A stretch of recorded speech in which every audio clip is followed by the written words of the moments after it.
This is the original esport racing game. This is iRacing.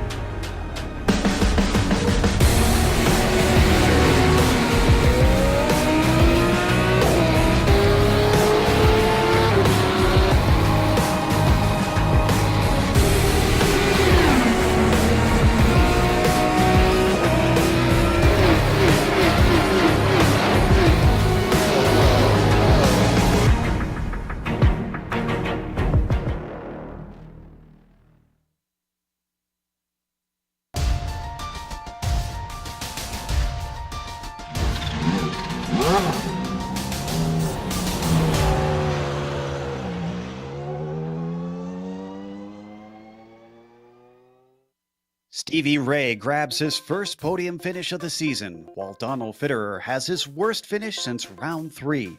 Things have been shuffled around slightly behind the leader, but up top, Dimmel has notched up 4 straight wins. While the idea of him taking the championship after missing the first 3 rounds becomes more and more realistic, we must remember that one poor finish can still do in the DH Phenom. Phillip Island's draft-heavy racing in these cars might offer the best opportunity yet to beat him. We'll see if anyone snatches it up as we get ready to watch round 8 of the Weekend Warriors, and you'll see it all live here on the Global SimRacing channel and the iRacing Esports Network. Hi, I'm Joe Peak, and with me in the booth is Adam Young. Behind the scenes is our director, the Dr. Amjad Yaman, and he's using cameras provided by Dougie Beard.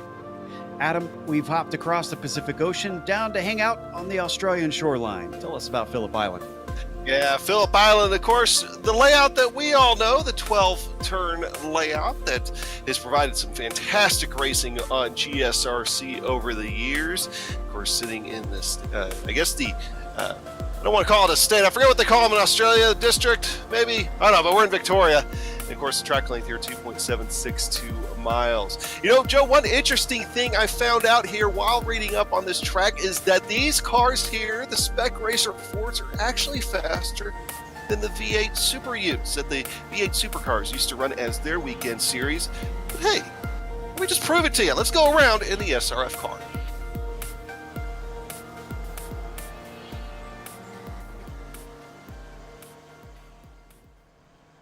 All right, we've got Kevin Brown in the GSRC SRF, so let's do a lap around Phillip Island. This long front straightaway is going to create draft battles all day, so don't be surprised to see cars 2 and 3 wide. However, coming up to Doohan, the first corner, it's going to get very hairy when cars aren't single file. It's barely a lift through here, and the SRF has some serious off-throttle oversteer. After that, you have to quickly get set up for the southern loop. This is a very long corner that both has a rise in elevation and a very late apex, so it's extremely easy to get the power too early and understeer off into the weeds. If you got it right, you'll be in a good position to set up a pass into the hairpin. But before you reach that, you'll need to gently steer it into Stoner. Unfortunately, this kink can make it hard to tell if a driver plans to defend down into Honda, so be wary of your opponent's intentions.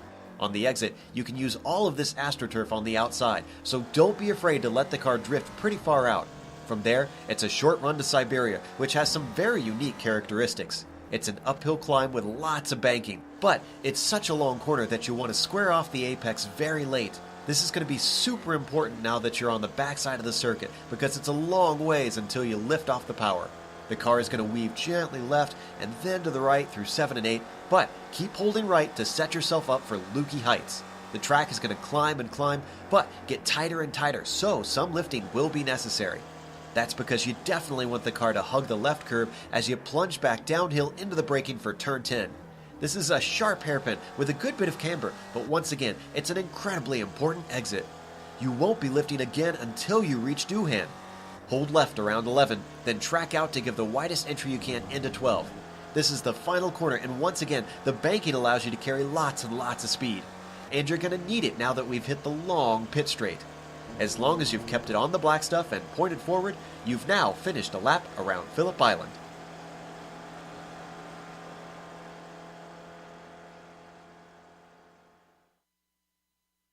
You see what is apparently a very quick lap around here at Phillip Island. We were both kind of shocked about the stat about the Utes, but you shouldn't be shocked that the Weekend Warriors are brought to you once again by the Hallett Race Shop. Hallett Race Shop is located at the Hallett Racetrack near Tulsa, Oklahoma. They're a full-service SRF shop and authorized customer service rep for SCCA Enterprises, and they own the Hallett Racetrack. You can find more information at hallettracing.net if you'd like to take a real spec racer forward out on a real racetrack. Now, this championship has certainly been turned on its head. Unfortunately, it isn't as close as maybe we would have liked for the top spot. McAreevy bumps up 3 positions because he was missing that podium for a while. Finally jumps back on there. Still, he's 66 points behind Sven Dimmel thanks to those drop weeks. But you can see the 0 next to Sven's name. He's really skating on thin ice. Sadro, Elson, and Donald Fitter are all bumped down 2 positions because of that. Fitter, of course, racing for the Spec 2 championship, which we will talk about now. Adam? Yeah, I'm looking at those Spec 2 standings, and, well, no surprise, Donald Fitter still at the top, but very competitive still for 2nd through 4th in that. And look at Ryan Sorrell. Where did he come from on this board? Well, from 7 spots back. That's where. Same with Regalado coming in 3 spots up and sitting in 3rd. So this has just been completely shaken up after last week. Jim McGill down 2 spots now. And, of course, Adam Bradshaw up 3 spots. Now, if you've never watched one of these races before, here's what you're in for. Of course, as I mentioned, we are in round 8 out of a 12-week season. They only get 3 drop weeks, which, as I explained, has already been taken up by our points leader. The cars are open setup, which can explain some of the fuel that, or the speeds that we were talking about in terms that they are finding here in these cars today. The fuel itself actually has been limited compared to what the real cars can do. So you should expect 1 pit stop because of that. Even though it says that they ration the points from first to last from 100 to 25, the podium always stays the same. So don't expect that to change according to how many cars show up. They do, however, apportion it down to 25 points for last every race. They have a spare car just in case, and that has come in handy and allowed a couple drivers to sneak wins in despite tremendous crashes in the races so far this season. As we ride on board with Stevie Ray, you can watch Stevie Ray and all the others race here on the iRacing Esports Network week after week. Make sure, if you want to catch it every week, that it shows up in your YouTube feed by subscribing. All you got to do is go to iRacing's IESN YouTube page and click the big red button that says subscribe. All the drivers certainly not afraid to be close together here in the qualifying, as we're seeing from Stevie Ray. And well, for you and I, Adam, that is obvious why they're trying to be close to each other. But I mean, explain why they're trying to hang out near each other in qualifying. It seems kind of counterintuitive for others, maybe. Yeah, and you don't really see that in some other divisions and stuff like that. I mean, guys actually, it seems like they're racing pretty hard out there in qualifying, but really it's because this is going to be a very, very draft-centric track here today. I mean, we're going to see these guys running nose to tail. This will be pack racing, at least is what you get on a road course. I mean, we'll see some separation, but I mean, we'll not be surprised to see 5, 6, maybe even 7 car packs out there drafting off one another, maybe trading a few spots, and on a track that is kind of twisty. We got some long straightaways, sweeping corners, but at the same time, it's also a track that doesn't have real crazy passing opportunities. So we're going to be seeing those passing opportunities being really taken advantage of in the draft. Certainly will be the case. This is our pole sitter, Sven Demmel, has shown up, and, well, it's by 0.8 of a second right now over Daniel Sadro. Sven had a really good tow on his second lap on 2 different places from 2 different drivers. Everything, the stars aligned, essentially, and everybody is scrambling to try and do something to catch him up. Now, our pole sitter on the Spec 2 race is Donald Fitterer, but he's only got 2 1,000ths over Edward Doherty. So the battle for the pole in the Spec 2 race certainly still up in the air with a whole 6 minutes left on the clock. Yeah, I mean, and that sounds like a lot, but as far as some of the time gaps between some of these guys, but at the same time, it's really not. I mean, all it's going to take is one good run down the front straightaway, and that'll make up a lot of time. Absolutely. As we watch the New Yorker, oh, and we had another driver jump up. I think Jason put himself into 3rd on the timing sheets. No, it wasn't him. Who just set a fast lap up there? Because someone demoted our pole sitter and second place driver in Spec 2. I think it was Evan Merrill, actually, who's come back recently. The HJ Motorsports driver returns once again in the number 25, and he's on row 3.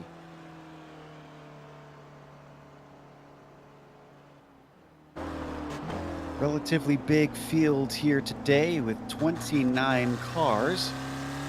Hopefully traffic shouldn't be too much of an issue, as it is something of a long lap. We ride on board, watching him climb up through Siberia onto the back half of the course.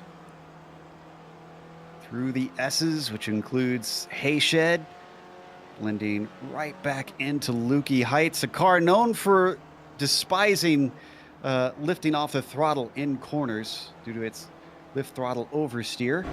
Could have some trouble here today, but no such trouble for Evan Merrill, plunging down into MG, nice and tidy. His fastest, which has now bumped him down to 7th, I believe Donald Fitterer got himself a faster lap to put him down 1. Let's see if Merrill Adam can improve on this 47.4.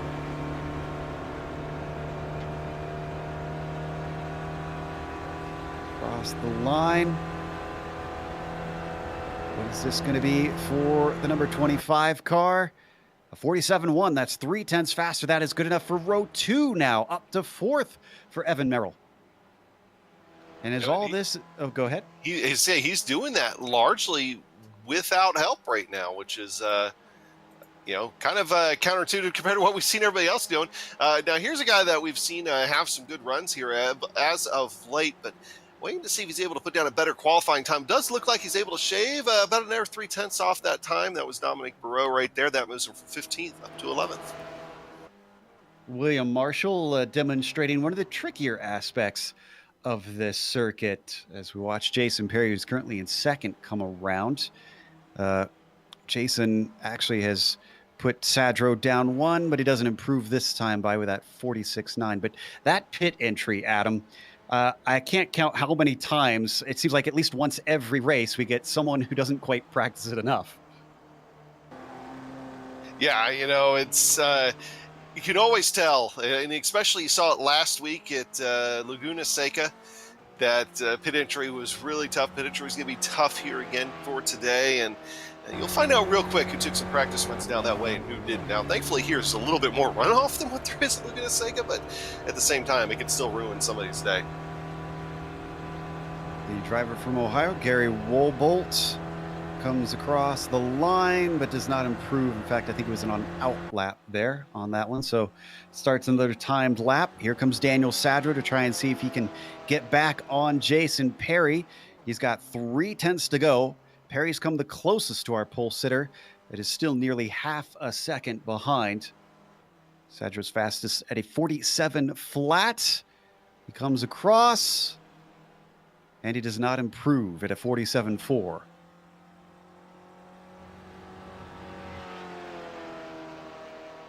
So Jim McGill coming around, gathering speed up, letting everybody know to eat local honey on his car. Let's see what this one's going to be. Nothing for him. That is a non-scored lap. He must have had an off somewhere. Yeah, maybe an out lap or something like that too. But either way, and not going to improve his time with that. So we'll go around again. We'll see what he's able to do here on the next time by. Here comes Richard Yallen, and that looks like maybe an out lap as well. I mean, he's coming across about 10 seconds slower than before. Trying to find somebody here on a flyer. And we're starting to run out of time for that, actually. This is Adam Bradshaw, who's currently third in the Spec 2 qualifying. Comes around the penultimate corner up towards Swan. And let's see, is this a good one? No, it looks like he's also on an out lap. So this is going to be his last chance to try and improve. He is up to 9th. That's a very good qualifying overall for Bradshaw. Back to Sadro, the number 51. One of our drivers that's doing pretty well in the championship is going to end his qualifying prematurely. Doesn't feel good about that lap and is taking it in to practice that pit entry. You know, and I was just thinking that he had a pretty good lap going, but he obviously felt otherwise from the cockpit. So he'll come down and call it a session. We got Regalado here, getting ready to come across the line. Is he going to be able to improve his spot at all? And does not look like it. Yeah, in fact, he was about 0.4 slower than last lap and about 0.6 slower than what his best time is. 16 seconds left. Time is running out if you want to do anything. And I think Donald Fitterer is going to be the first one to see the checkered flag. Oh, but he's going to abandon his as well. He's down in 5th. So he can't improve his qualifying. Behind him, Richard Yolland also coming across. The number 96 sees the checkered flag. His fastest is a 47.4. As he hits the timing line, it is going to be a 47.6. No good. Matt Solblum, the next one across, but also doesn't improve. He's way down the order is Matt Solblum. Jeff Jacobson in 22nd, going to be the next one to finish up. He's got a 48.3 under his belt. He sits in 22nd position as the number 240 comes across. It is going to be a 48.5. He does not improve. Bradshaw going to be next. And Bradshaw's last lap also struggling. Nobody seems to be able to do better in this final run. So I believe, is Dominic Bureau our last one to cross? He's coming up through MG, down through MG, really. See, Bob Kern is behind him and Nico Shuk. I think they should be able to complete their laps. Bureau sitting down in 12th. Surprisingly low for Dominique. So a 147.8 becomes no faster. A 147.878 is 2/100ths too slow on that lap. That can be frustrating. Bob Kern, the next. Oh, no, he's not because he's headed into the pits. Nico Shuk, actually. Looks like he's going to be the final driver to complete a lap. 48.1 has put him in 18th position. And that's a slow lap, unfortunately, for him. So that's going to settle our grid here today for round 8 of the Weekend Warriors. Phillip Island will see them take off as thusly. Sven Demmel with another pole position with Jason Perry trying to chase him but half a second back really doesn't bode well. He'll start from second place. Row 2 has Sadro to the inside. Evan Merrill starting fourth beside him. Donald Fitterer, the pole sitter for the Spec 2 race today, will be P5, and then Stevie Ray starts in 6th after his great podium last week. Richard Yolland comes back once more. He'll start 7th, and Edward Doherty, 2nd in the Spec 2, managed to get himself up to P8. Zachary LeVay, he was late to enter the session, but still fast because he gets a 9th place, and then Adam Bradshaw rounds out your top 10. Yeah, looking at 11th position, Fred Desai is going to find himself sitting there. Alongside him, Dominique Barreau. Jim McGill and Ryan Sorrell are going to make up row 7. And Ryan wants to let everybody know that apparently if you look at yourself in VR, you look headless. Interesting fact there. Ramon Recado in 15th, Michael Shaw in 16th, Tom Gradwell 17th, and Nico Schuck in 18th position here today. They make up row 9 and row 10. John O'Donnell and then Friends Arabian. And then he'll find himself in 20th. Lane Palmer starts 21st with Jeff Jacobson next to him in 22nd. Then it's Rick Hansen in 23rd. Bob Kern starts P24, followed by Gary Wobolt, Francois Van Dornveld 26th, Mark Ehan 27th, and Matt Solblum starts 28th. Last person to put a time in was William Marshall in 29th. Jerry McAreevy is going to start from the back, and Isanumi will follow him. All 31 drivers look like they will take to the grid here today. Good to see that. And it's going to be a rolling start behind the Porsche pace car. There you see the grid of SRFs all lined up and ready to go, just waiting on Kern and Regalado before they can get that Porsche rolling. And we will get a full pace lap here at Phillips Island, so get another nice little tour before we go to Green Flag Racing. Definitely one of the more picturesque tracks in the world that I've seen, even though it doesn't necessarily look like it, just because it's a lot of flat around here. Well, not necessarily flat, but just a lot of grass that you can see. But there you look off in the distance. I always loved how you could see the ocean just right literally next to the track. And somewhere out there is a yacht with a couple interesting characters on it. And I think if you know iRacing lore, you can kind of figure out who those characters are. But I find it funny. Here we are, we're the early part of the summer months here in the Northern Hemisphere. Of course, we're in the, early part of the winter months in the Southern Hemisphere in Phillip Island. But 2 weeks in a row, we're next to 2 racetracks that are real close to the ocean. I'm not saying, but I'm saying somebody had vacations in mind when they made the schedule. Certainly seem to. They're coming now around the southern loop up towards one of the more popular places to pass, which is just past Stoner. It's going to be the left-hand kink and the right-hand hairpin of Honda. Adam, you talked about not many places, not many slow corners to try and pass. This one, I expect to see a few drivers not just send one in, but man, we've seen problems here before when passes are attempted. Yeah, because of that kink, you don't end up with as good of a run as sometimes you think you have, and that can kind of get you into trouble. Now, that's not just an iRacing thing. That is a real-life racing thing. We've seen numerous incidents there in supercars and some of the other series that run here at Phillip Island. It gets to be kind of misleading, but we will see passes attempted there, and it just kind of goes back to having awareness of what's around you. But sometimes some people have better days than others. We'll have to see what we've got here today. Now up through Hayshed into Lukey Heights. And Adam, I don't know if you're cognizant enough or smart enough to understand exactly why it happens, but we always talk about that lift throttle oversteer. What exactly causes that, especially in corners here like Lukey Heights?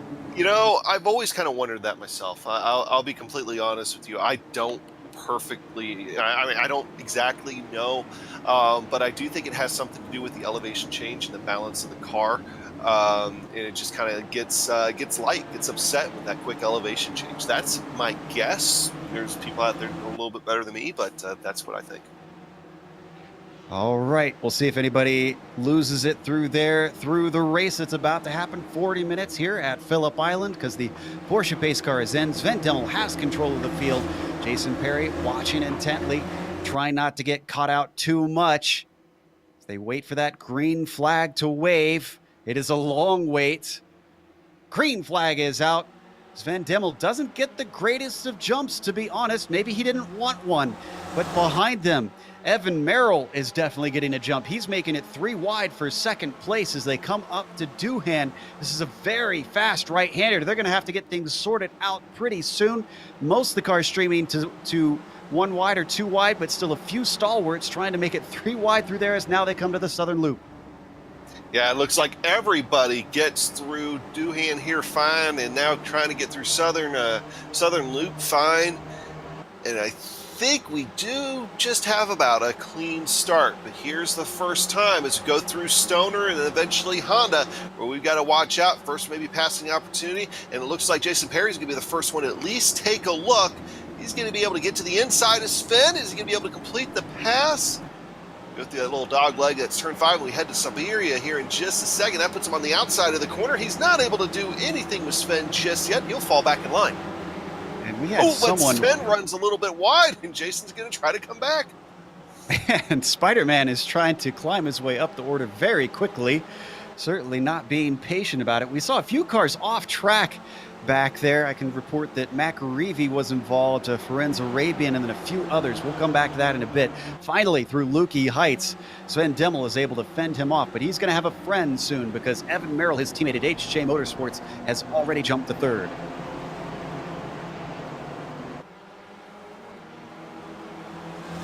They come around to complete this first lap down through Swan, and now for the first time, they hit one of the biggest draft points of the track, Adam.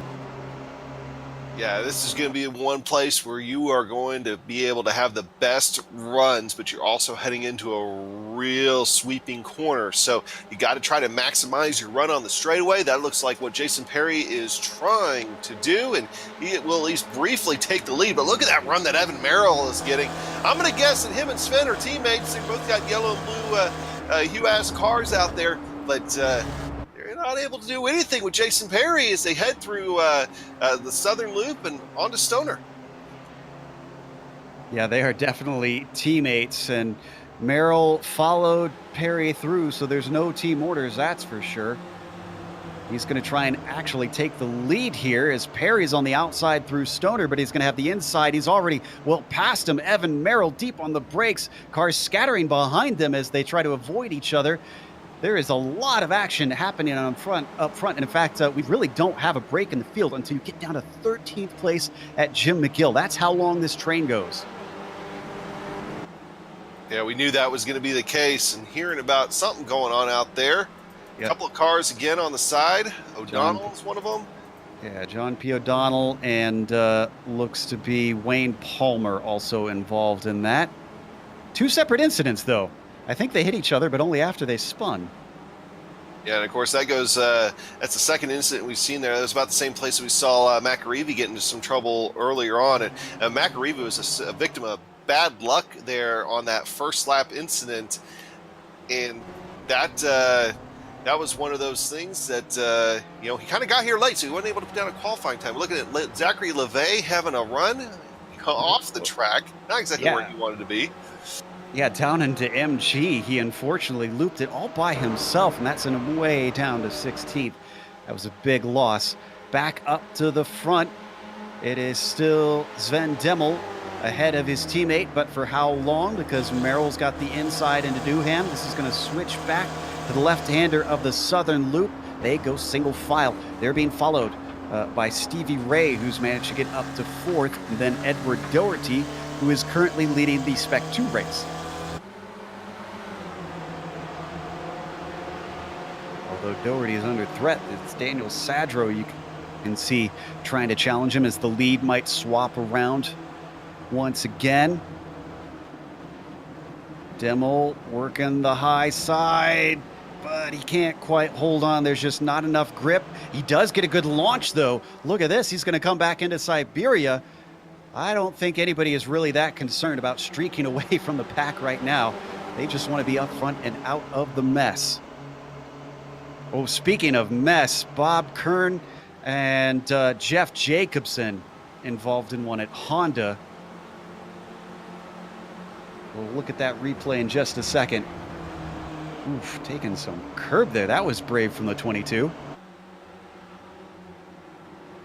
Down an MG, almost coming together with contact. Adam, this is starting to look a little bit risky. I'm kind of wondering if this is gonna go south in a hurry. You got to be careful. And the one benefit that you have here is there's a lot of runoff if something happens. At least in many cases, have somewhere to go. But you know how you're running or guys that like to watch oval racing, watch a restrictor plate racing. You get that feeling. Oh, I'm getting that feeling, Joe.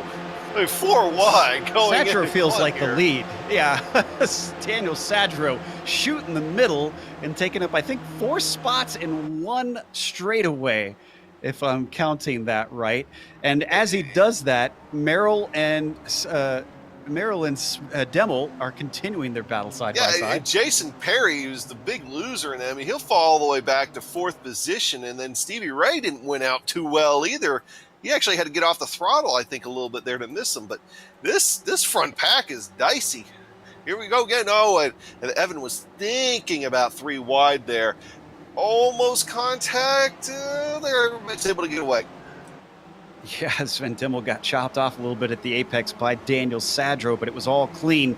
Still the 2 HJ Motorsports drivers side by side and over under by Sven Demmel. The launch doesn't quite work, so he slots in behind his blue and yellow teammate. If I'm the cars behind these guys, though, I am definitely just sitting back, lifting off the throttle, saving some fuel. We do have a pit stop coming. The way they're driving, you wouldn't believe it, though. I think right now you need to do everything you can not to have to try to come in along with everybody else. I mean, that's going to be a narrow pit entry, and that could get dicey in a hurry. I mean, that's one thing with Laguna Seca that we had last weekend, that at the very least, you weren't seeing people coming in packs, where here you might. So that's an extra element of danger, even with the extra runoff in the pit entry here. Merrill gets the run on Sadro. His teammate gets the run on both of them as Demmel splits the middle, goes up to the front. Jason Perry holding on, but look behind them. Edward Doherty's starting to drop off. He's still the Spec 2 leader, but he's losing the front train. Yeah, he is, and it's kind of one of those ones we probably need to cooperate a little bit more, try to be able to catch back up, but I mean, Stevie Ray's car here in the last few minutes doesn't seem like it's handling the greatest, so he's having a tough time staying back behind Edward Doherty. And then on top of that, because of that, we're starting to see that second pack there with Federer and Yalland start to fall behind as well. Oh, Spider-Man got awful close to the back of Evan Merrill. And did Sven Demmel lose connection? He's disappeared on my screen. Oh, no. Yeah, he's not seeing him. And Bradshaw's had a problem at Honda. Looking to see if he had help. Nope, it was just a self-spin. And the 205 unfortunately loses not just places overall, but falls down the Spec 2 order. Yeah, Demmel has not returned to the track, so some sort of connection issue there. And I'm seeing his connection stats do not look promising. I think we're going to see him drop out here. Unfortunate. Well, this might be very fortunate for Merrill because he's starting to pull away from Perry. I think Jason's still close enough within the draft that he'll be able to regain on him on the front stretch here, as long as he doesn't do anything foolish with Sadro.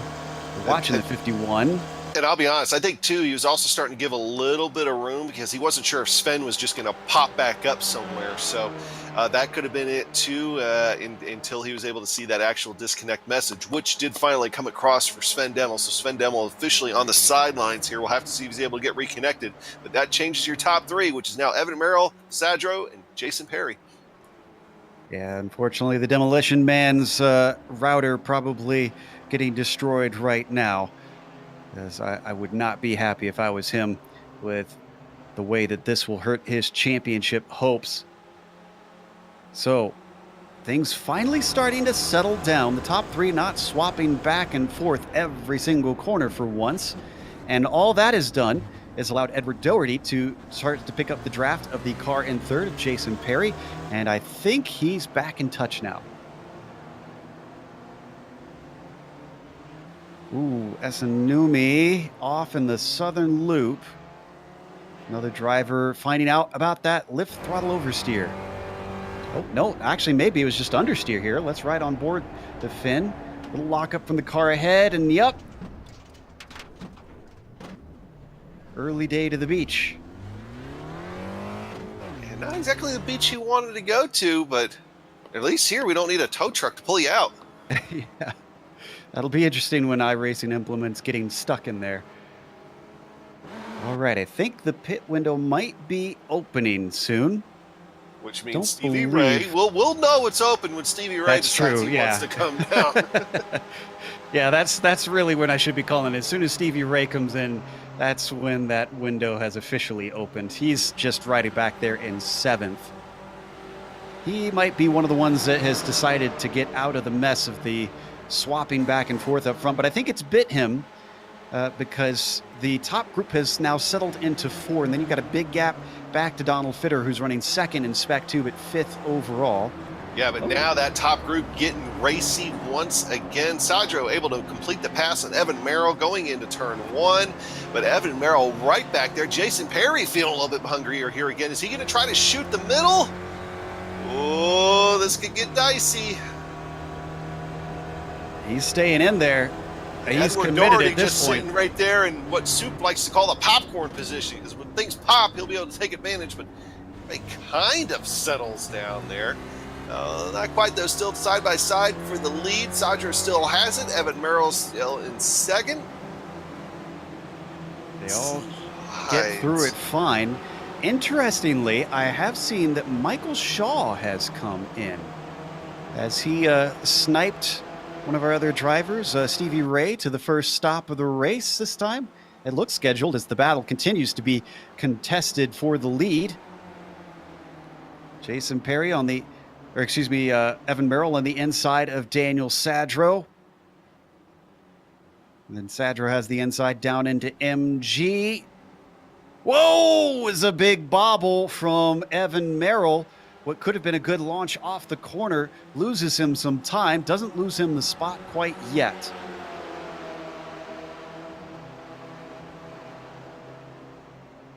Looks like they're going to swap around again. Sadro's going to take the chance to be up front. Or maybe it's going to be Perry. Donald Fitterer has now joined this pack. Doherty's going to follow Perry through, looking to get all the way up to 2nd place, and he's got it. And Stevie Ray still has not pit. Maybe he's for once actually going long.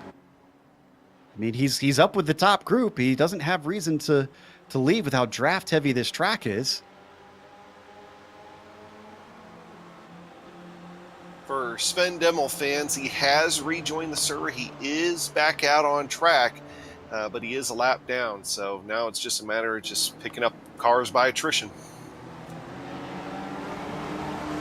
Yeah, and I'm not sure that Sven was in the pit window. Although I guess it only matters if he was in the pit window when he came back. If that's the case, from what I've learned so far this season, Adam, never count out Sven Demmel. Yeah, especially when we got our front pack racing like this.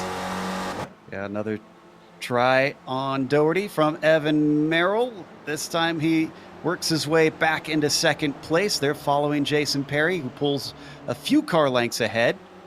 But that will be regained on the front stretch, we expect. Yeah, we saw Evan Merrill get about that gap earlier, and it was gone within about a quarter of a lap once they hit that front straightaway. So that's going to be the same thing that's going to happen again. And here they come. Watch how fast that's going to disappear. I bet they fan out again here by the time everything's said and done. Meanwhile, hey, guess and who's I pitting? think that's Stevie Ray coming down. It is indeed. So, Stevie Ray from 7th place hits the cones to mark the pit limiter, the pit speed limit. Meanwhile, looks like Merrill going to try and overtake Perry. Perry's going to give it up, let him back through. Don't forget, behind this group is still a 2nd train, much smaller. It's Jim McGill, Fred Desai, and Ramon Regalado. They've been having similar racing, a lot of swapping back and forth.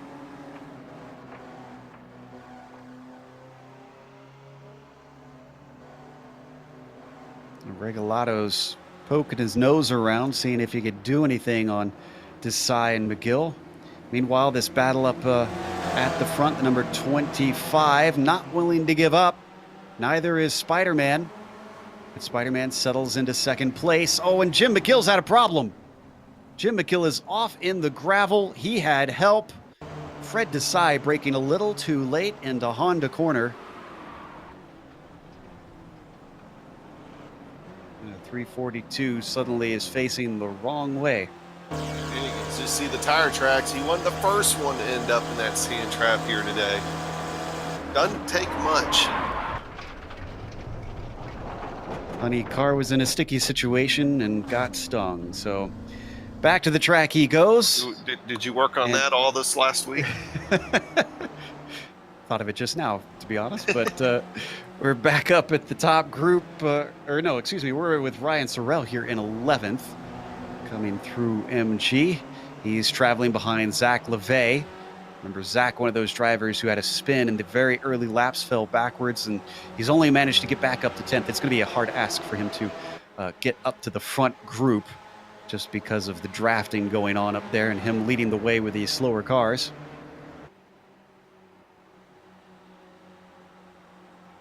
By the way, your speed difference in the draft, when you're in the draft versus a car not in the draft, it looks to be about 6 or 7 miles per hour. Now, when you're going 118, 120 miles an hour, that 6 or 7 miles an hour difference, that's huge. And that's why we're seeing a lot of these big runs. So air playing a major role. Another thing, too, Joe, that I noticed is it does look like Evan Merrill does have a little damage on his nose. But that shouldn't affect him too much. He got that from bump drafting Jason Perry a little while ago. There's no incident limit in this series, as you saw on the opening graphic. They do get penalty points for too many incidents, but Evan Merrill isn't fighting for a championship. He's just here for the win. You talk about pack racing. Man, when they were coming up to Honda, it was too wide, too deep. They got it all sorted out. They've had enough practice trying to do that sort of stuff into that hairpin. A little bit more single file to this one, MG corner. Edward Doherty was all over the place there going through MG.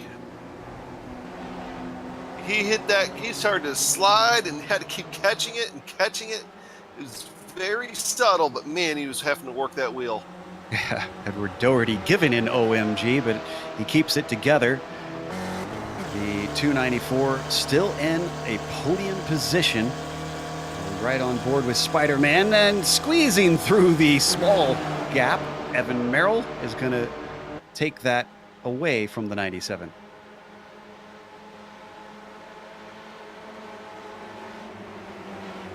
Looks like Doherty going to lose out to third potentially to Daniel Sadro. But Doherty's going to have the inside on their way into the southern loop. Oh, way too wide there for Evan Merrill, and Jason Perry sees it. He immediately pounces and tries to come back through. Merrill is lucky he didn't swing wide like we saw earlier with Esanumi.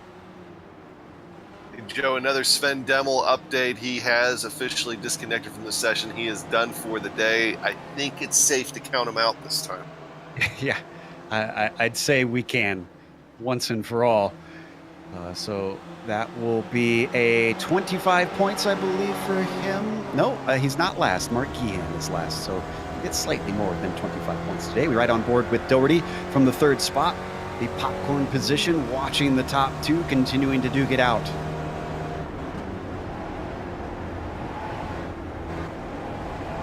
Almost makes me wonder, because we've got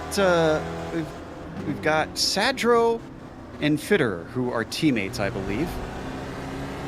I wouldn't be shocked if the two of them may be communicating a bit and deciding to pit now, get away from them, work together, do the two-car slingshot, maybe try to get something on them. I don't know. Just spitballing here. That would be a legitimate strategy, I think, at this point.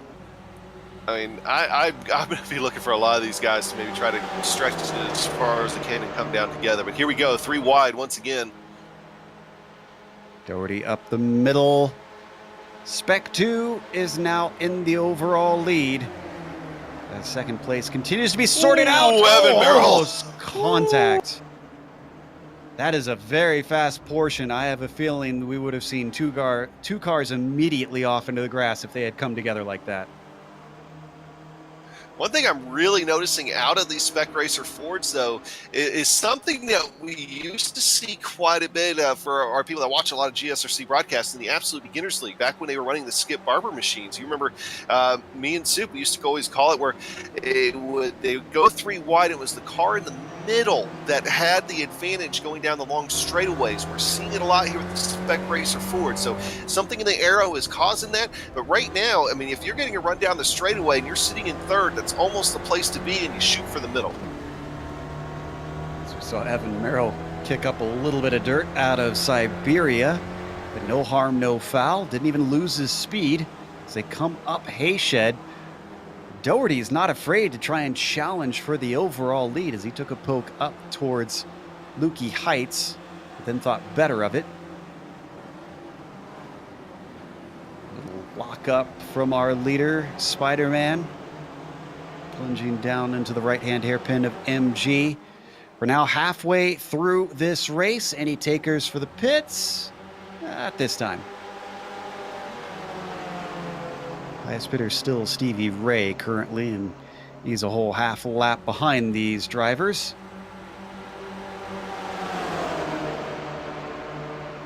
Let's see, there's that middle spot. Let's see if it works well. I'd say Merrill's got it. Yeah, it just seems like you get like an extra slight boost from some of the wake from the cars alongside you, and it just really helps to get you up there. So middle spot is the mushroom. Got it. As they work their way through the southern loop. And Jason Perry now under threat. He might lose third place because Daniel Sadro's starting to make some moves. See, Adam Bradshaw has come in for a stop. The leaders break for Honda once more. And because Sadro's on the outside, that's not going to quite work today. Really jammed up that pack, though, but Evan was able to get on the gas pretty good and able to get a little bit of distance between him and Doherty. But, of course, in this form of race, and that's going to evaporate real quick. Looking at McGill and Bradshaw now on your screen. Yeah, I think distance here is like the points on whose line is it anyway. They just don't matter. So, coming through Lukey Heights. And here comes Perry once more, trying to overtake Doherty down to the inside. That was actually a pretty aggressive dive. Doesn't want to lose touch with Evan Merrill. In fact, they're going to be side by side through the final corner, it looks like. Nope, they are not, because Doherty is going to take his move into the pits. And so we're going to have to keep an eye on Doherty, see how much this ends up helping or hurting him. Stevie Ray is the only one from this group, the only other one from this group who has pitted. There's the 294. There's the number 11. Stevie Ray currently in Lukey Heights. Doherty just hit his pit stall. We're right on board with the Texan.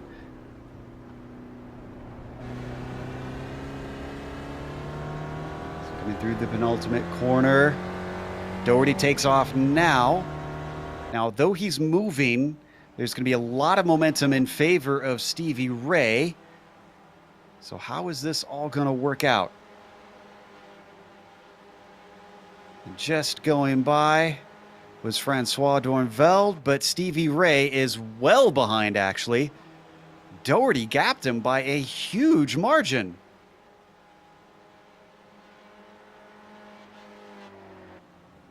So if you're going to pit, it's like you said, Adam, you got to have a friend with you. Yeah, and I think that's going to be apparent. That's why your teammates, I bet, are already starting to talk and maybe even trying to get a third car involved in that to see who else might come down. Richard Yolland, I think, got a little bit loose right there, though, and he's going to lose touch with the pack.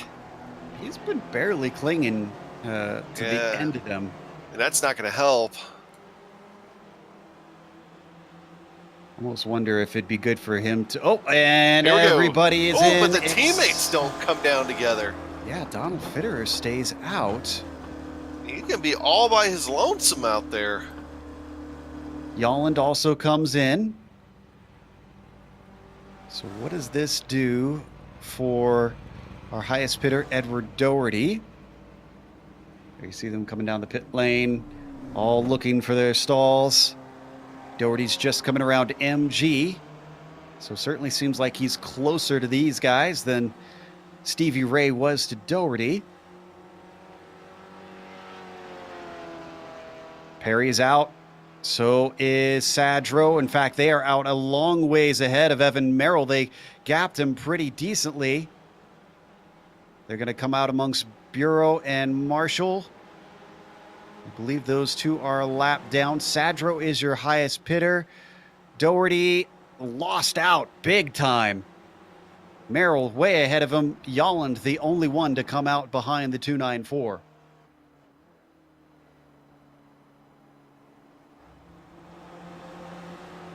Still waiting on Fitterer, Desai, McAreevy, Bureau, and O'Donnell to pit. Most everybody else has come in with 13 minutes left on the clock.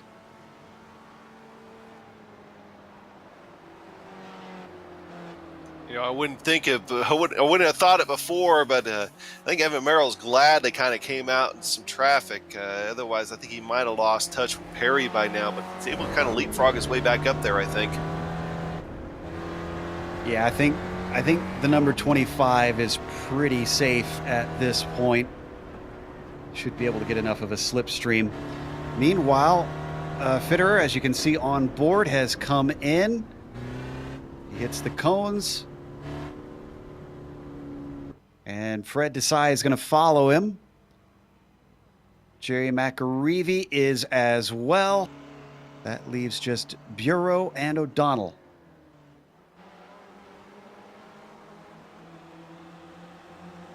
There's our pack of drivers we expect to retake the lead. Sadro leads them around Swan Corner. Donald Fitterer is out now, though. Oh, Fitterer with a very, very fast stop. An incredibly short stop, actually. He's going to be caught as they come up to Doohan. Does he have enough of a draft to keep with them? Sadro's following Perry, and he gets back in the tow. And again, I think the biggest beneficiary there was actually Evan Merrill, because it got him, you know, right before I think he would have lost contact with Sadro as far as drafting distance. Here comes another car to fill that gap and keep him in the pack. So it was 7 cars before the stops. It is now down to 4 after that. You got to get everything right to win in this series. And for the first time in 4 races, we will have a winner that is not Sven Dimmel. So who's it going to be? Spider-Man's in contention. Sadro is looking like a possibility. Donald Fitterer. Could we have a Spec 2 winner overall, as well as winning Spec 2? And then Evan Merrill, first time racing in a long time here in the Weekend Warriors. You know, and I have a feeling that it could very well come down to the last lap here today, Joe. Maybe even a run to the line with the way the draft's working. Don't go away. A little bit of a look to the inside from Sadro. One thing we haven't talked about, the weather obviously is pretty grippy here with it being overcast, but because it's overcast, that also affects the sun, which is currently at about 4 p.m. here, virtual standard time. Now it's brightening up. I was going to say it was getting very, very dark for a bit. Yeah, it's also going to heat up now. Of course, the sun's starting to go low in the sky, and that's kind of getting underneath some of these clouds, and that's why we're kind of being able to see a little bit of sun, but it's going to be at an angle where it's not really going to heat up the track that much. So got to remember, it's the simulation time is May 5th, as it is in real life. But in the southern hemisphere, we're getting closer to the middle of winter as opposed to summer. So that you're going to see the sunset a lot lower this time of year than what you would otherwise, especially with as low a latitude as what southern Australia is. Now, weirdly enough, Richard Yolland had a spin. We don't need to go to it. It was quite a while ago. This was through Lukey Heights, and he simply spun off into the grass, didn't hit anything, and then took a tow, and I'm not sure why. So we'll hopefully get some information on that a little bit later. Here you can see our top four have not left each other, but second place certainly being contested between Sadro and Merrill. 10 laps to go. I was one of those ones just looking at him is that wonder if he just had to get off for some reason, something external to the sim, because he just kind of dove off and then immediately not only took the tow but disconnected from the session. So he's done for the day, it looks like. That's a shame. Also correcting myself, 10 minutes to go, not 10 laps to go. Less than 10 laps to go. With this being a timed race and drivers doing about 146, 147 out there. The gap from 4th down to 5th is a whole 6 seconds back to Edward Doherty. But behind them, we've got that other train that we were looking at earlier on. That's Desai, LeVay, and Shaw.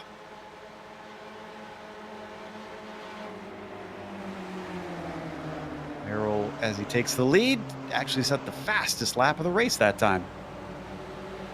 Yeah, that was a lightning click lap there. That lap, by the way, was, let's see, quite a bit faster than what he qualified. that was almost 0.8 of a second faster than what he qualified. Oof. Just unreal. You can see the swapping around it. Oh, it is. It's not the above layout doesn't look like a draft track, but in these cars, man, every time we come here, those long sweeping corners, and then just especially that front straightaway, makes all the difference in the world. Really keeps things tight. We've been watching this swapping back and forth between Desai and LeVay. We got a car off to the side of the track. That's William Marshall. He's just a lap down. I think he had a self-spin. Through Siberia now. Michael Shaw could be the fly in the ointment for these two. He's just kind of sitting waiting patiently behind him. There's really no point in him trying to get in front of them at this point. So maybe he's going to snipe them at the line, just testing out the draft, seeing if it's powerful enough to do what he wants to do. Or maybe he knows about that middle shot that Adam was talking about.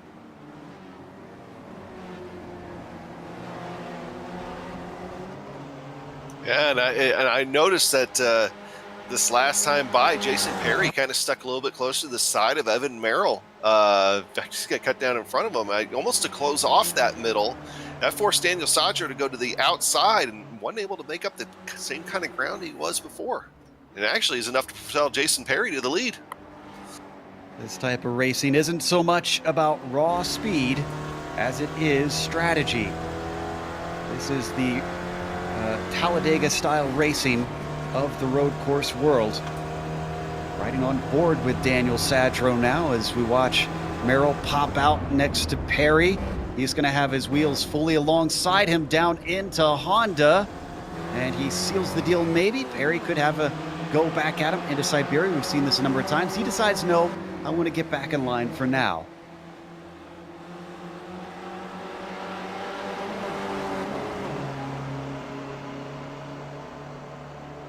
So 6 minutes left on the clock. And it's down to these four that we've been watching. Apologies to much of the rest of the field. It's really hard to pull yourself away, especially with how fierce they were fighting in the first 3 or 4 laps when it was a very large group.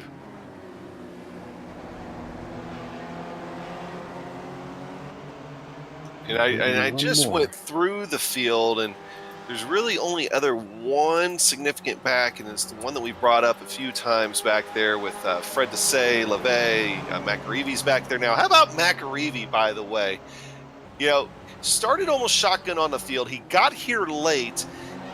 Started in 30th position and has now found his way up into 10th. And that is despite having a lap 1 issue. So he is just tearing it up out there, trying to make up ground after not being able to put down a qualifying time.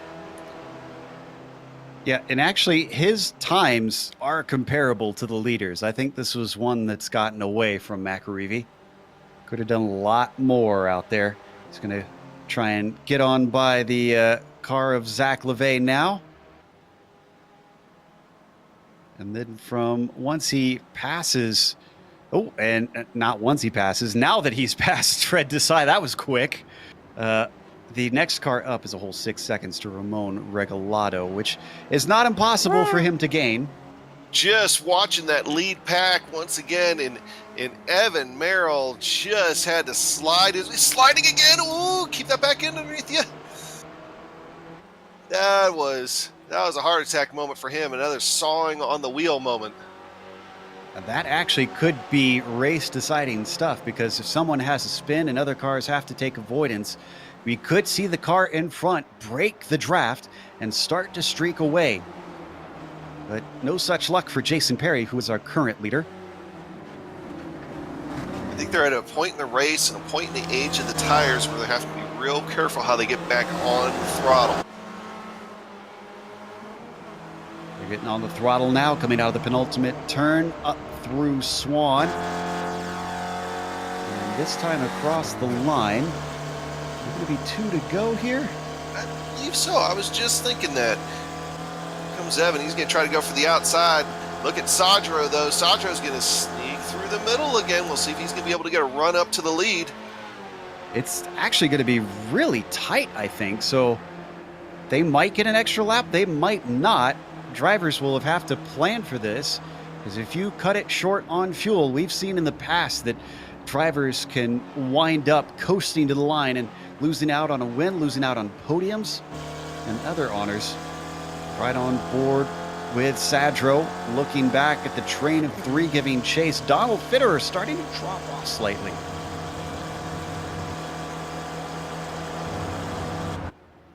Another look to the inside from Evan Merrill. Another thing that could throw a wrench in the gears is lap traffic. They've got some ahead of them. That's Matt Solbloom. Plenty of opportunities to pull out of the way in these cars, though, I would imagine. And indeed, there's one right there.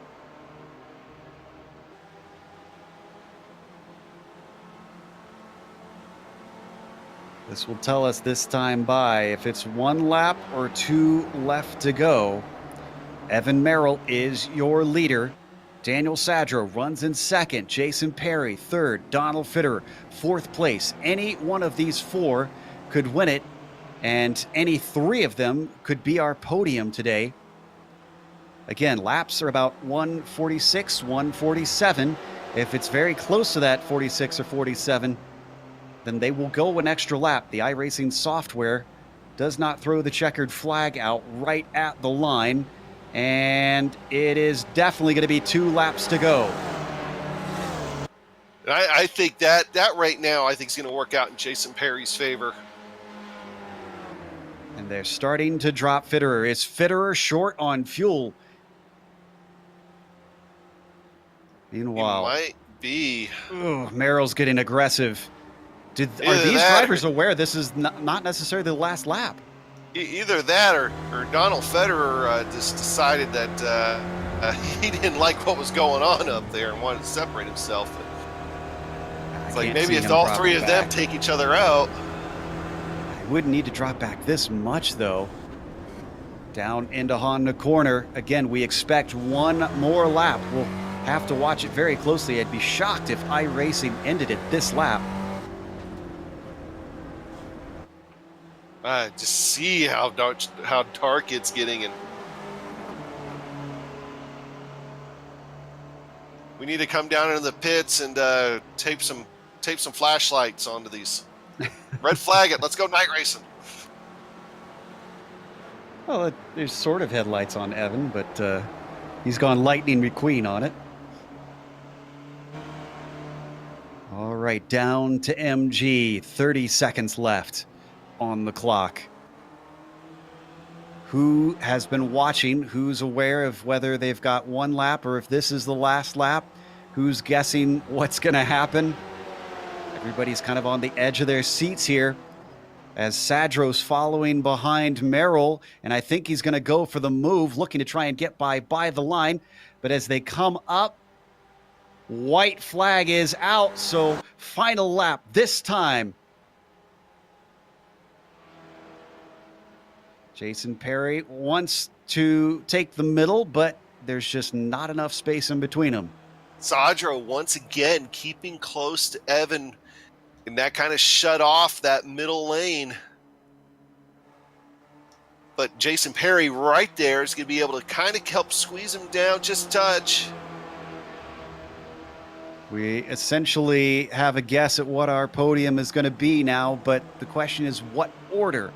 They come up to Honda. Merrill leads, but Sadro thinks about trying to take it. Jason Oh no, Perry Sadro gets gets hit. And Perry lets him back into it, in essence giving up a shot at the lead, as both of them now lose the draft and Merrill stretches away, but good sportsmanship from the 97 allows Daniel Sadro back in the hunt.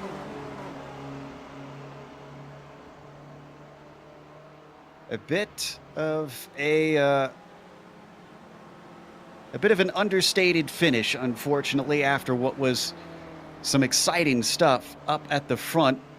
We'll go back to the replay of that incident at the end, but this driver comes back showing that HJ Motorsports doesn't just have Sven Dimmel to represent.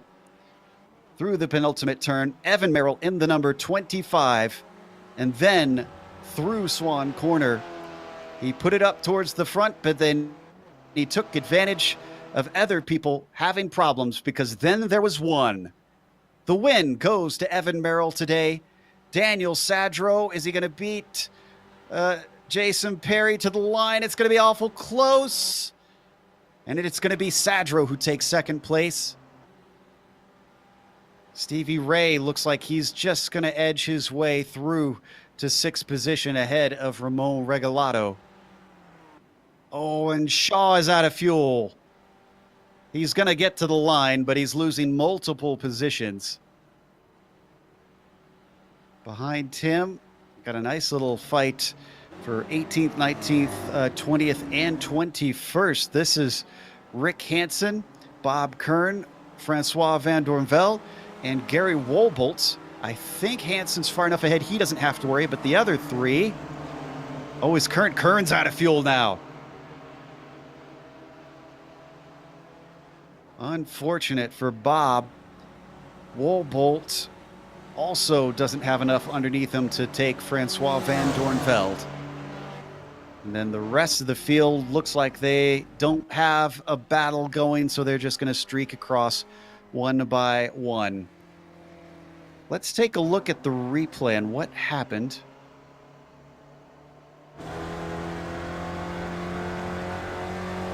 Right on board with Spider-Man.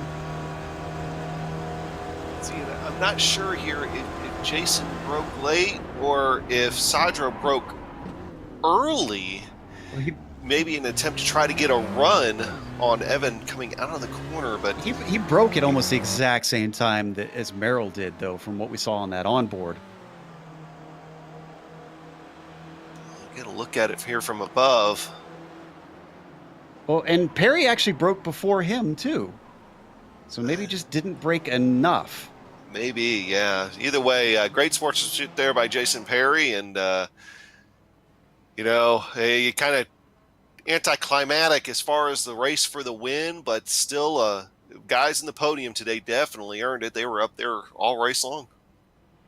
Well, it's going to take us to break so that we can gather up the unofficial results as well as some drivers for interviewing.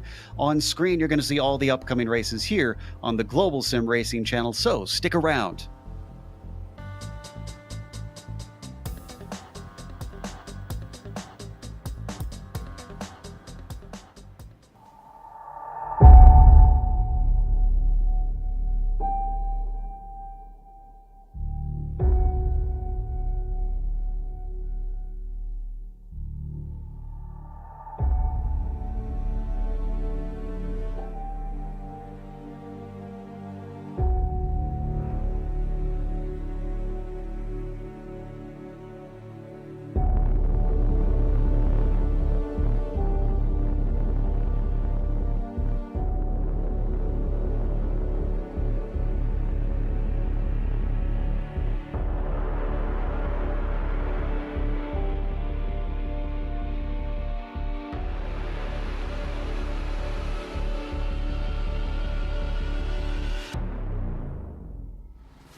Welcome back to Phillip Island, and we had a stunner up until the last lap, and then suddenly the top three who were so close together separated due to some contact. But Evan Merrill doesn't seem too sad about that. He returns with a victory, coming from fourth on the grid. He stuck with the top group, and he was the last one standing. Daniel Sadro took second place, but he nearly lost out on that because he got run into by the driver who finished behind him, Jason Perry. That contact is what split them from the leader. Then in fourth, it was Donald Fitter, our winner in the Spec 2. He finished about 3 seconds ahead of Edward Doherty. I wonder if that was a fuel issue, if it was, he certainly came home awful close to second in the Spec 2, Doherty taking fifth overall. Then Stevie Ray finishes P6 with Ramon Regalado finishing on the final spot of the podium for Spec 2, seventh overall. Jerry McAreevy didn't get a qualifying time in, climbed all the way to eighth. Fred Desai finished ninth, and Zach LeVay finished 10th. Yeah, coming home in 11th here today, you'll find Michael Shaw, and then Ryan Sorrell in 12th. Tom Gradwell coming home in 13th. Adam Bradshaw had a good run going early, kind of came apart in the middle part of the race. 14th position, Jim McGill 15th. Dominique Barreau in 16th position here today. And Ferenc Arabian in 17th, Rick Hansen in 18th, and Francois Van Dornveld. And I will say, they do a demolition derby at the end of every race. I'm going to declare Francois the winner on that. He had every panel knocked off the car. He was still going. Gary Wolbach coming home in 20th. 21st goes to a slightly disappointed Bob Kern, who coasted across the line. Esanume finishing 22nd. Nico Schupp 23rd, and then Jeff Jacobson 24th. John O'Donnell in 25th. Matt Solbloom finishes P26 with William Marshall 27th, Richard Jolin 28th, Wayne Palmer 29th, DNFs for Sven Demmel in 30th, and Mark Geehan behind him in 31st. With that, he's labeled himself the cheat in our chat, but the cheat is definitely not grounded here because Evan Merrill has taken the victory. It looked intense up there. Evan, what was it like from the cockpit? Hey guys, it was a thrill all the way through. Phillip Island and the SRF is always this way. It's just such a great track to race at, and we had a great group of people. You could trust them all the way anywhere, and yeah, I had an awesome time. So knowing that it was probably going to be a draft race, what was your strategy going into this thing? Did you want to hang back? It looked more like you wanted to try and be out front because you were constantly swapping around. Yeah, as long as you can avoid going off or something and losing the front pack, it's pretty much always going to come down to a last lap, and I trust everybody else around me. So just had a lot of fun all race going at it safely, and yeah, tried to set something up for the last lap and ended up getting it handed me on a platter, which I guess I'll take, but... Now, your HJ Motorsports teammate who's been dominating so far, unfortunately had a disconnect. Did he come back to you and explain what exactly happened, or do you have any idea? Yeah, that was super unfortunate because, yeah, he would have been right up there with us, and you can always trust him for a good race. I'm not sure exactly what happened. Just must have been something connection related. He disappeared, and then he was gone, so that's too bad. Catch him next time. All right. Well, you're the one that stopped his winning streak, sort of. Hopefully, we'll see a bit more this season. Do you plan to return for the final 4 rounds?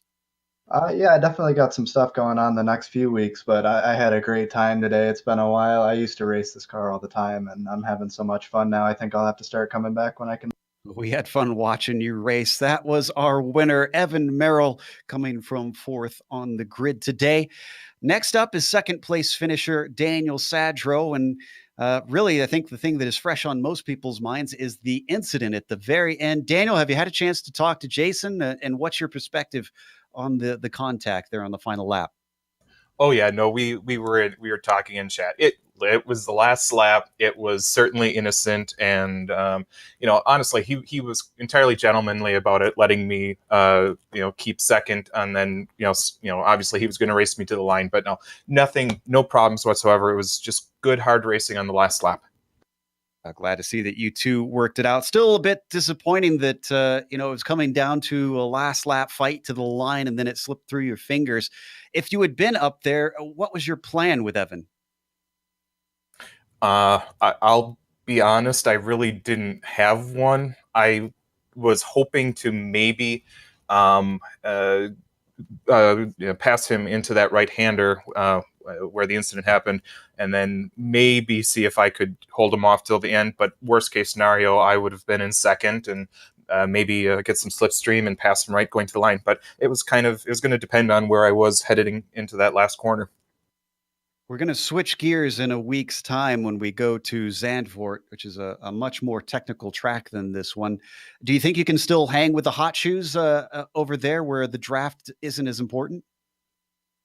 Oh, I don't know. I think I was something like 0.8 of a second off of Sven's qualifying pace, and I was only able to remain in the lead pack because of the slipstream, the draft, and of course entirely unfortunate that he disconnected too.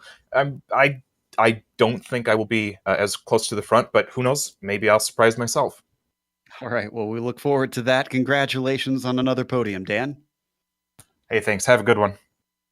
That was Dan Sadro, who finishes second today. Up next is third place on the podium, Jason Perry, Spider-Man. Dan was telling us how you and he had a little chat afterwards and all was good and handshakes were had all around. So with that out of the way, tell us a little bit about the battling up front. It certainly seemed like you liked splitting the middle because we were discussing the draft being powerful, having that middle slot down the front stretch. Were you aware of that, or was it just coincidence that you kept picking that? No, I mean, we all know that the draft along that main straight is huge in these cars. I think the main thing about today's race was none of the guys up front really wanted a tactical race. We just wanted to have fun, and that's why there was so much action going on. Well, the fans certainly appreciate that. It gave us lots to talk about. Unfortunately, for the rest of the field, it meant we didn't get to show a lot of them, and you guys certainly had the cameras for a fair while. This season has been a little bit of a mixed bag for you, but you've been racking up points since Sven had trouble. What's your plan championship-wise? Are you kind of eyeing that top spot, or are you doing like you said in the race, just having fun? I think after last week, I'm just going to concentrate on having fun. I was pretty grumpy last week about getting taken out, and I could have carried on racing, but I just decided I had a bit of a rage quit there. Almost didn't come back this week and thought, no, just go and have fun. I know all the guys I'm driving with. It's fun to hang out with them. So I think I'm probably missing the last 2 weeks as well. So I think I'm too far back in the championship anyway. So I'm just there to have fun. Well, it's always good to see drivers that just want to be here for entertainment, not necessarily taking it too seriously. Is there anybody you'd like to thank before we let you go? Thanks as always to Steve for organizing everything, and our sponsors, whose name I've forgotten, but I'm sure you will fill that in for us, for sponsoring us, and for you guys for doing a great job on the broadcast. I know I don't always watch you, but when I do, I really enjoy it. So yeah, thanks guys. Thanks for putting up with us ribbing you for not watching sometimes. But yes, that's Hallett Race Shop is what Jason was talking about. Our third place finisher here today. Last one we're going to talk to is fourth place. It just so happens to be also our winner in the Spec 2 today. The question that I want to get the answer to, Donald, is when you dropped off with just a couple laps to go, was that fuel or did you just lose the draft? Donald, you got a copy? Can you hear me? There we go. Now we got you. Yeah. I ran out of fuel just before the finish line. Oh, that makes those 3 seconds between you and Edward even more scary. I mean, how confident were you that you could stay ahead of him for that Spec 2 win? Well, I was losing confidence as the laps were going by, but then I noticed that he was 8 seconds back, and I started really fuel saving on the corners, and then that one lap that I backed off made all the difference. Well, that's impressive that you managed to bring it home the way you did. We were talking a little bit earlier to Daniel about how we're going over to Zandvoort. You've certainly been overachieving here in Spec 2. Is that one going to be harder to be finishing with these top fives as a Spec 2 driver? Do you think you'll be outgunned there? Well, I'm actually going to work in California tomorrow, and I won't be back for 2 weeks, but I'm actually quite good at Zandvoort. So I would have loved to have been there and raced.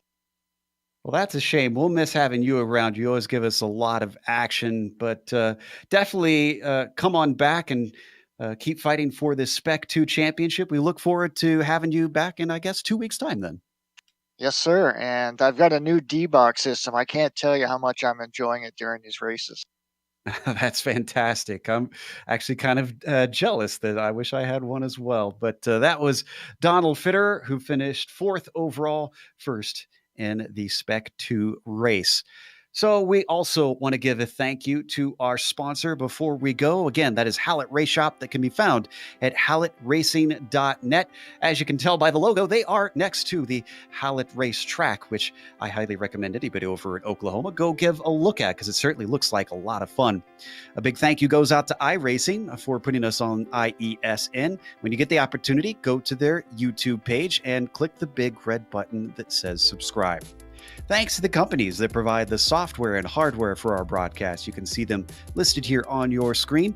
And additional thanks go to June Lalonde, who provides our wonderful music. See the screen for how to get a hold of more of her great work. Thanks to the team today, Adam, Amjed, and Dougie. If you'd like to find out more about GSRC, including upcoming races, you can find it at globalsimracingchannel.com. You can also check us out on social media. We're on Twitter at GSR Channel, Facebook at Global Sim Racing Channel, and Instagram at GSRC_Graham. The next race, as we mentioned, we're heading over to the Netherlands. It'll be at Zandvoort. That'll be May 12th at 3:45 p.m. Eastern. We have other races listed on the screen that are coming up soon. Make sure and check those out and mark them down on your calendar. But until next time, race clean, race hard. We'll see you on the track.